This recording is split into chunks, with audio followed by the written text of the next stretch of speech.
British আমলের মতো divide and rule, প্রতিবাদ করলেই ট্যাগ লাগিয়ে দেওয়া হয়। এই ট্যাগানো বন্ধ করতে হবে। ডক্টর কামরুল হাসান বলেন, মুক্তিযুদ্ধের চেতনা পুঁজি করে মুনাফা লোটার সময় শেষ। ব্রিটিশদের মতো কিছু বললে ট্যাগ লাগিয়ে দেওয়া হবে, এসব বন্ধ করতে হবে। তিনি বিস্তারিত যা যা বলেছেন চলুন শুনে আসা যাক। এই ট্যাগ দিয়ে এটা নতুন প্রজন্ম, এআই এর প্রজন্ম, এই প্রজন্মকে ট্যাগ দিয়ে থামিয়ে যাওয়া যাবে না।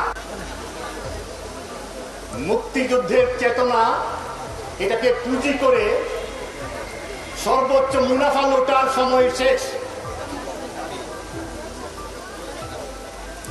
সুতরাং এখন দেশের কথা ভাবতে হবে, মানুষের কর্মসংস্থানের কথা ভাবতে হবে, দেশকে কিভাবে এগিয়ে নিয়ে যাওয়া যায় সেই কথা ভাবতে হবে। সুতরাং এইভাবে দেশের মানুষকে ডিভাইড করে অন্যায়ভাবে গুম করা, খুন করা, জেলে ভরা, এইসব আর চলবে না।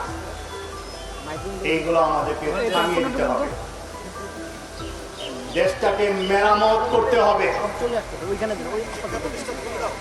শিক্ষা প্রতিষ্ঠান অবিলম্বে খুলে দিতে হবে। আমরা ক্যাম্পাসে থাকতে চাই, আমরা আমাদের ছাত্র ছাত্রীদের মাঝে থাকতে চাই। সুতরাং অন্যেরা যেমন বনে সুন্দর, শিক্ষকরা শিক্ষার্থীদের মাঝে সুন্দর, আমরা তাদের মাঝে থাকতে চাই। ক্যাম্পাসে কখনো সশস্ত্র বাহিনী, পুলিশ, কোনো আইন শৃঙ্খলা বাহিনীকে দেখতে চাই না।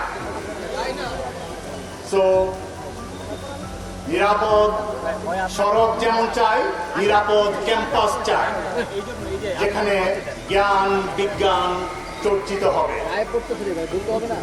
সবাইকে ধন্যবাদ। তো বন্ধুরা, আজকে আমাদের এই খবরটি আপনাদের কাছে কেমন লেগেছে তা অবশ্যই আমাদেরকে কমেন্টের মাধ্যমে জানান। ভিডিওটি ভালো লাগলে একটি লাইক করে বন্ধুদের শেয়ার করুন এবং সাবস্ক্রাইব করে পাশে থাকা বেল আইকনে চাপ দিন। সেই পর্যন্ত ভালো থাকুন, সুস্থ থাকুন। ধন্যবাদ।